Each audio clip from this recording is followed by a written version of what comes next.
and a beautiful community, it's beginning to feel a little bit like Christmas.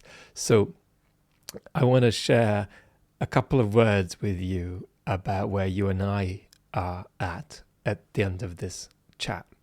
But for the majority of this chat, I want us to focus a bit on different threads around global affairs, and in particular Putin's brutal invasion of Ukraine as we think of it into 2024. So come along with me for a few brief remarks for that, and then I'll get a little bit more big picture and personal toward the end. Let's do it. So we're going to jump probably to like 10 different points, but we're going to be brief on each, and it is going to create a sort of a partial mosaic of where I think we're at. Now, those of you who have watched a lot of the main channel videos over the last year and a half, in particular, would know the term I use there very often, the depoliticized blob in the middle, which I use to describe a section of the Russian population that I put at about 50%. And then there are, to each side, anti-Putin, anti-war segments, and, if you like, radicalized pro-Putin segments that are opponents of Putin because they want more, they want greater, they want faster.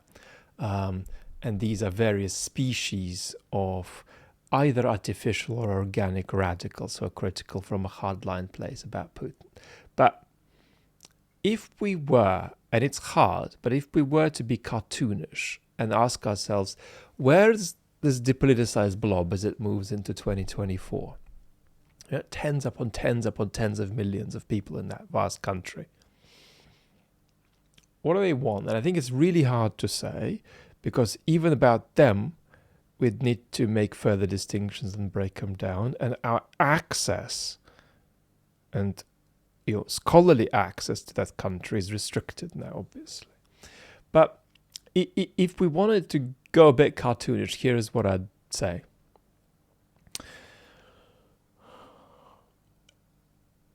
Tendentiously, they want the war to end. But they want Putin to end the war rather than an end of the war being imposed on Putin, right?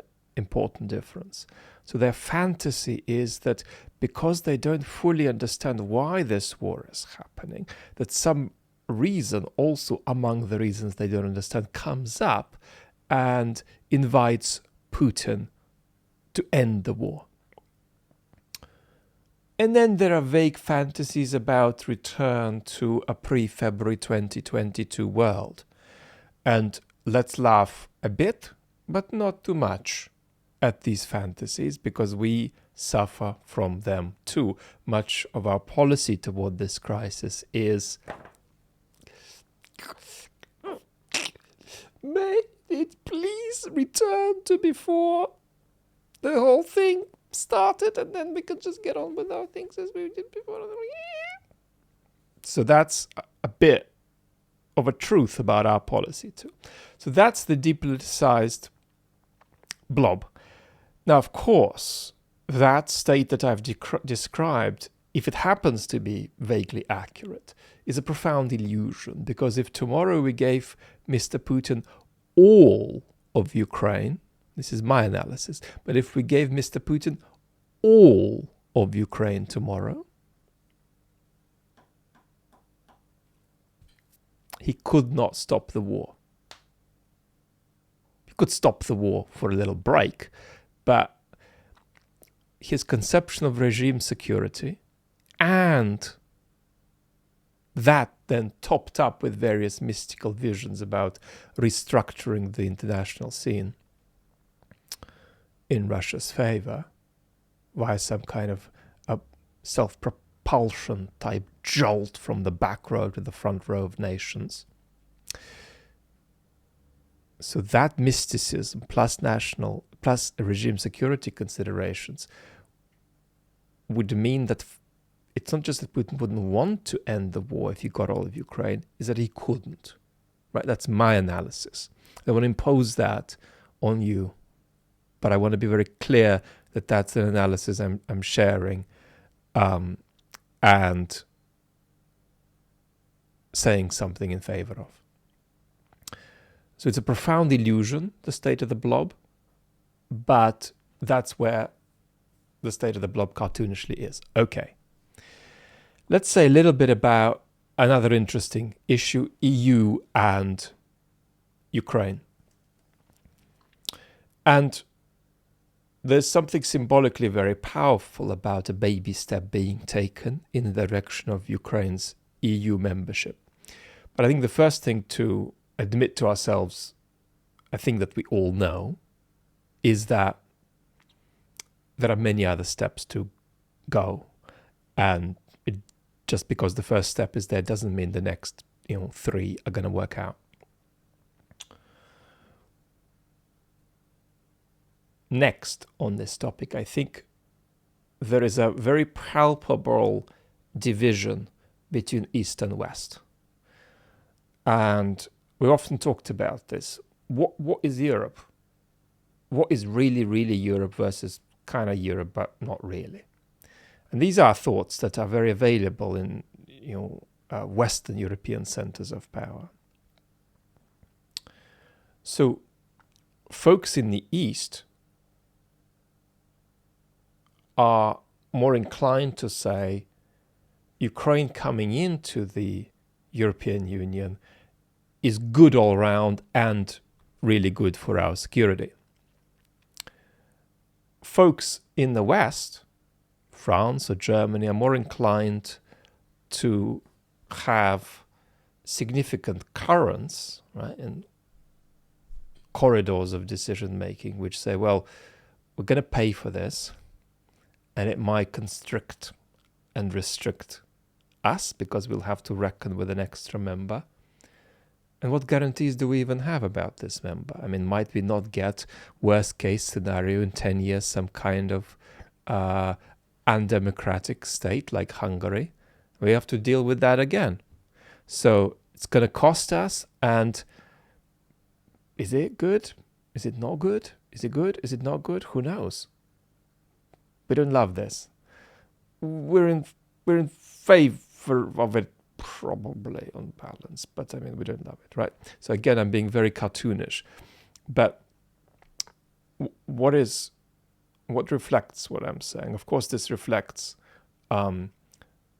various democratic pressures at home in all of these states, but it also reflects something we'll come back to momentarily, a lack of strategy about either containing or transforming the ex-Soviet space, and Russian, Belarus in particular. So if we had a strategy about that, even a less than perfect one, but a filled out one, we could read off, right? Big West European states could come closer to reading off their position on Ukraine's potentially EU membership from that, but that doesn't exist. And so there is conflict and precariousness and a lack of clarity about all of this. It's palpable. And that in itself, I think, leads us to another point, which is that the EU is in decline. However you cut it, whatever Ukraine will be joining or not joining is an enterprise in decline. And it's not going to decline like this. It's going to decline sort of imperceptibly by its mechanism sort of grinding down into dysfunctionality increasingly. And this is a very important point that I don't want to elaborate next, but I want to emphasize it. And you all know that because you've been listening to me raving on like a lunatic about this. There's a big risk that when we look at our opponents or enemies, whether it's stuff we struggle with inside the European Union, for example, like Orban, or whether it's even Putin, we systematically overestimate how pragmatic these guys are, actually, and underestimate how much they have either ideologies or visions or revolutionary enterprises of various kinds, or projects, really. That's very palpable with Putin, but it's true with Orban too, a different level. Orban has a vision of a very different kind of Europe, a Europe we very much don't want, with him near the top of it.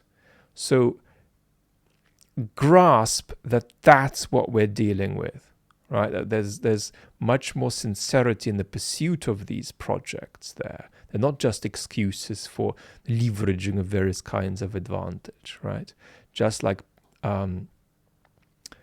Putin's pre-war ultimatum was, for real,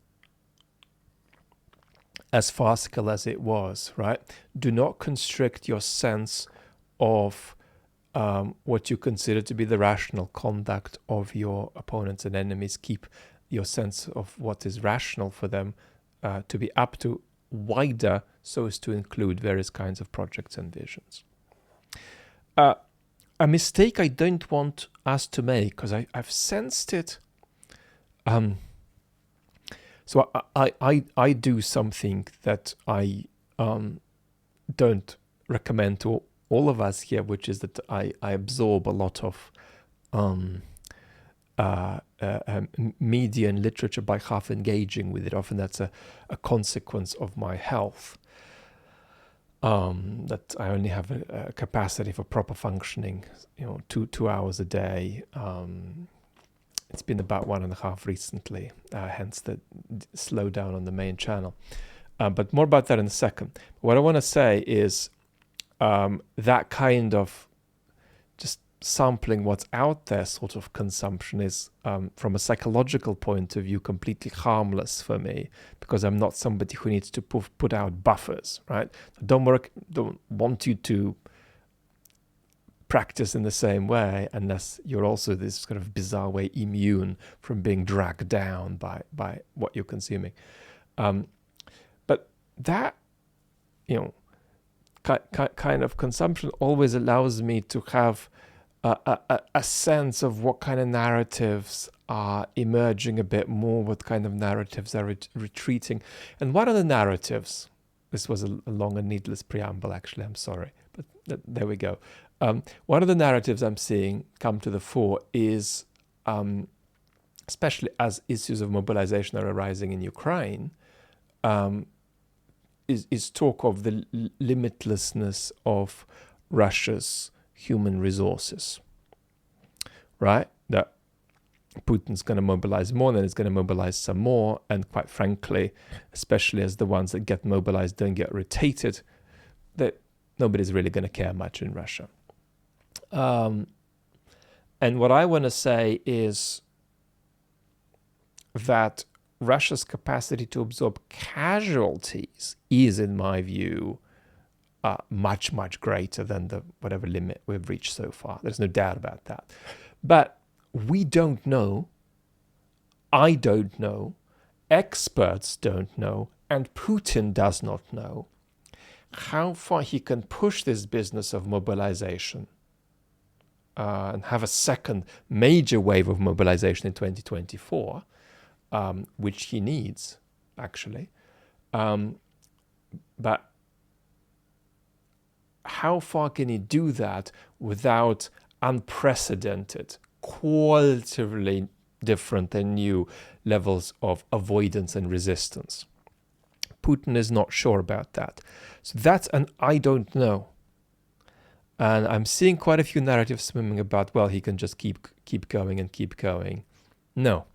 And so that's one respect in which we shouldn't overestimate the wider narrative that a long-distance war simply favors Russia in every kind of way. Well, over Ukraine. In this particular respect, there is a big I don't know there. And what I do know within the I don't know is that Putin is worried about the fact that he doesn't know this. So,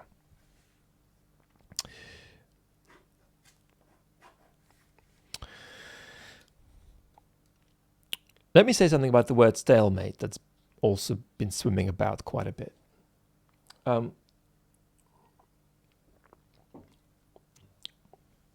In the Zaluzhny interview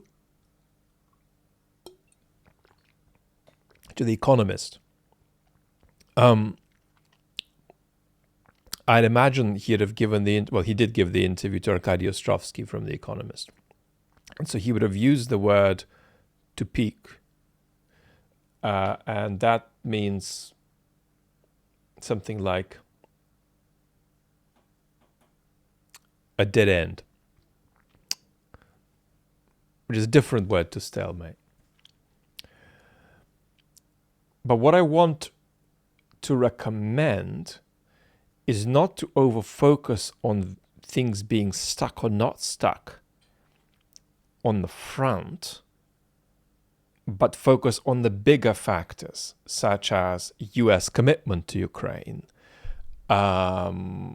Europe's capacity to carry this if the US goes more isolationist. And these big systemic factors, we can list many of them, are going to affect what happens on the battlefield. So I don't think it's entirely helpful to over-focus on the fact that things are not moving much on the battlefield, because what is even more important than that are the big factors, and the way they fall is then going to impact what happens on the battlefield. I want to say something, I don't even know what, about Ukraine domestically. Now, I know people who've got a much deeper understanding of what's happening in Ukraine right now than I do. So I want to say something very, very general. And that is that however you cut it, Ukraine's domestic politics has to change, has to evolve. And what's hard is that on the one hand, this has to happen, not because it's good, although it's good too, if it happens in the right way, but it's inevitable, right? It's inevitable there's going to be more movement in Ukrainian politics, more conflict, more polarization, more life. So that is simply what happens when you move from a concentrated rallying effect that can sustain for a year and a half, to something that might be a longer distance war that lasts years. So that's inevitable. But while it's inevitable and can be good or bad depending on how it's done, and there's lots of things to be sort of looking to with a hopeful point of view and lots of things to be concerned about, but as inevitable as that is, it's also really, really difficult, because you're asking for sort of abnormal normalization of oneself as a country if you're Ukraine, right? You're asking to begin living a bit more a domestic politics while the war is still going on. So it's a very, very difficult balance, but this is gonna be one of the themes of 2024. We're going to be talking about a bit more than we have so far, different Ukraines talking to each other. And that can go more or less constructively, but this degree of transformation of domestic politics is inevitable in the next year.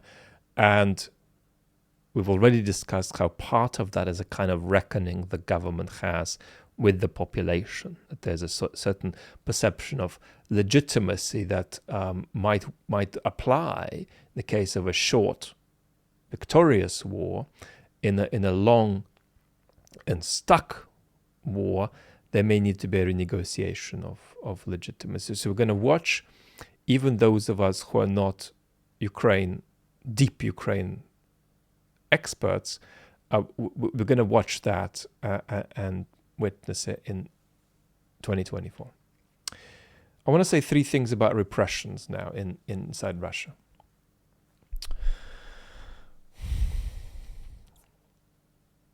And what I want to say is that they're going to get out of control. And they're going to get out of control in two ways. Before the war, going full scale, I mean, this is a decade-long war, Russia's attack on Ukraine, but the full-scale war marked a point whereby we can say, look, before a preponderance of the regime's repressions felt quite strategic. They might have been miscalculated, but they were an outcome of strategic calculation. Well, where else can they be as repressions go? Well, look at the Stalinist period and how much paranoia drove repressions, right? So I'm saying there are going to be two more types of repression, and as Russia moves further toward terror. One, a self-perpetuating mechanism of repression, where we've got something that is a machine that is simply in motion. Right? And two, repression driven by paranoia, fear, and sort of deep preemptive discomfort that you can no longer call strategic.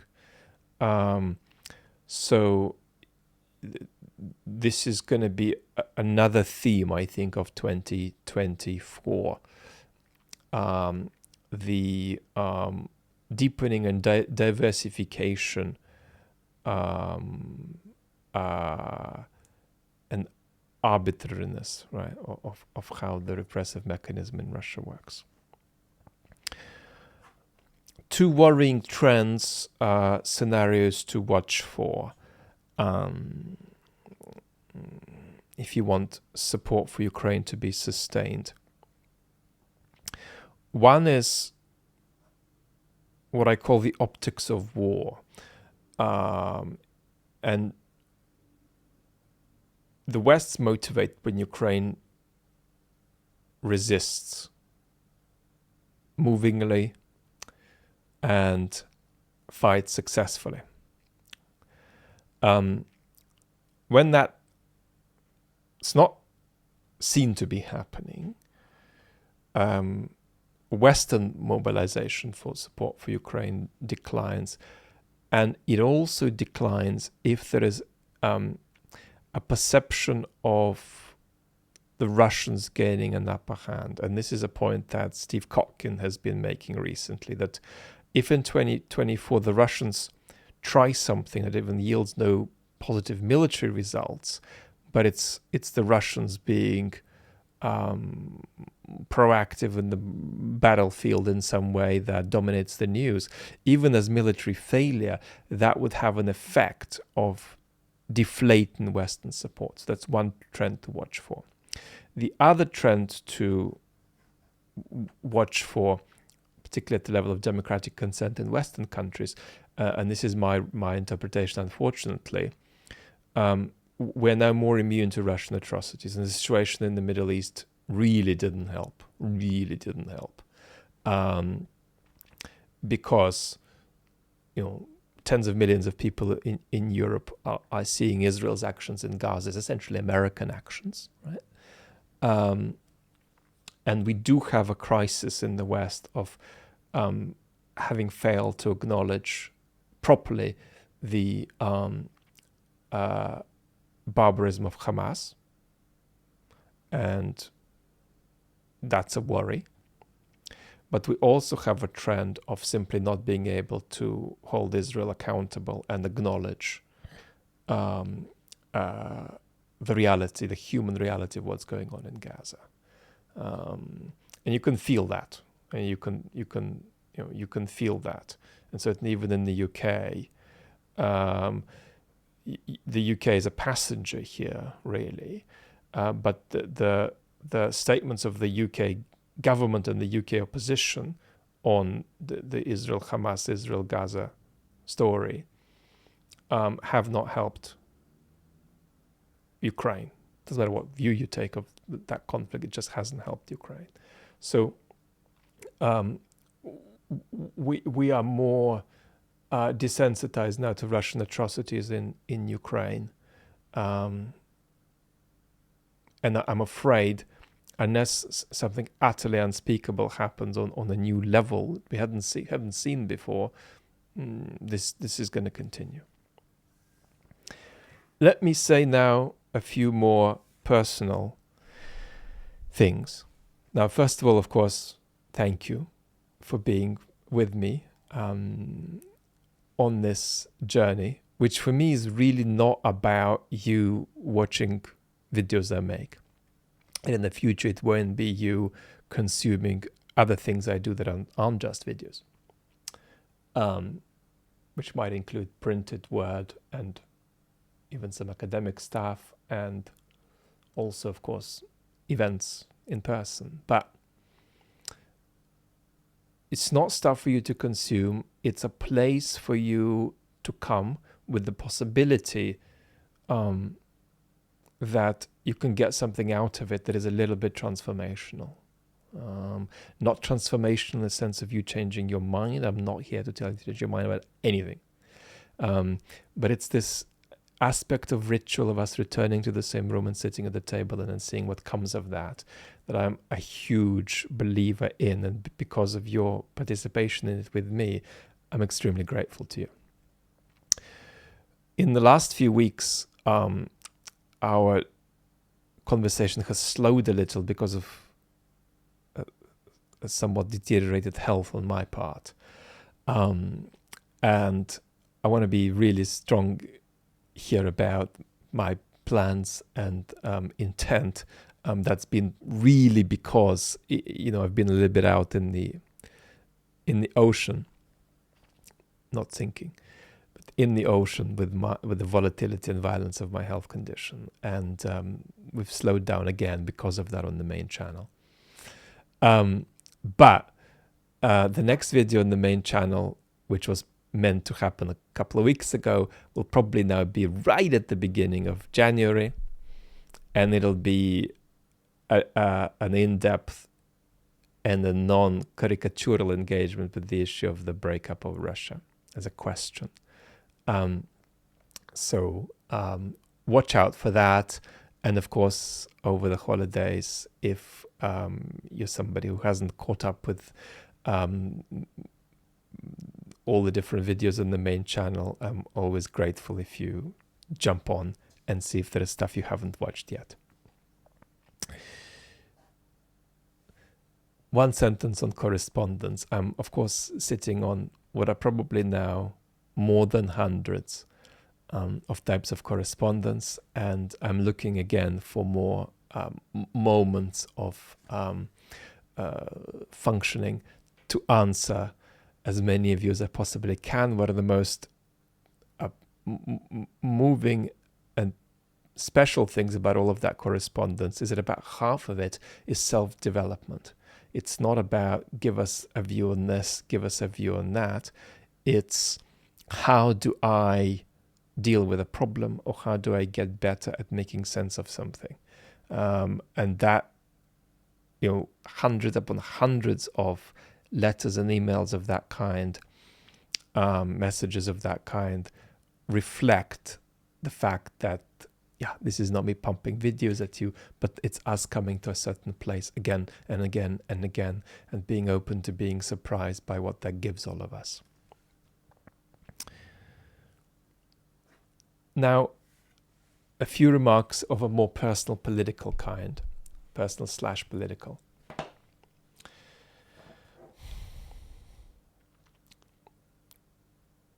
One of the things that we're doing little by little, subtly over the last few months, is trying to move from imagining the future in terms of the recent history of the West to imagining it in terms of a more long-run history. So understanding that, what we're going to see might actually be less like our recent history than we imagine. The future we're going to see might be less like our recent history than we imagine, and much more like a wider panorama of history. And that can be very painful for us, because there was a certain protectedness about our recent history. We went out in the ocean as much in domestic politics and international politics. We're going to go back out more. But that is also a version of normal. And within that, there are also moments of positive transformation, moments of progress, moments of beauty. And we're very passionate about this idea here that crisis does not mean collapse, right? And our precious democratic vessels at home may be in crisis, but that doesn't mean they're going to fall into two bits and sink. Crisis does not mean doom, right? We're passionate about severing that. And of course, there are two words which we're big on here. One is hope and one is love. Hope is something really important because hope is really about telling ourselves a non-BS story about where we're at, about where the world is going, and not feeling despair in the face of that story. That's what hope is really about. And for all the sort of hermeneutic of suspiciousness that we're big on here, hope is something that I think is available for us, even though sometimes it can feel hard to reach, hard to break through to, but that's not because it's not there for us. And love is my privilege to hold you. However you come to this, whatever you bring to this room in which we meet, and you're going to be much, much in my thoughts over the holiday period, if it is a holiday period for you, and we're going to be in touch together on this channel, and soon I hope we're going to restart on the main channel too. For the moment, lots of love, and go really, really well in the next couple of days until we speak again.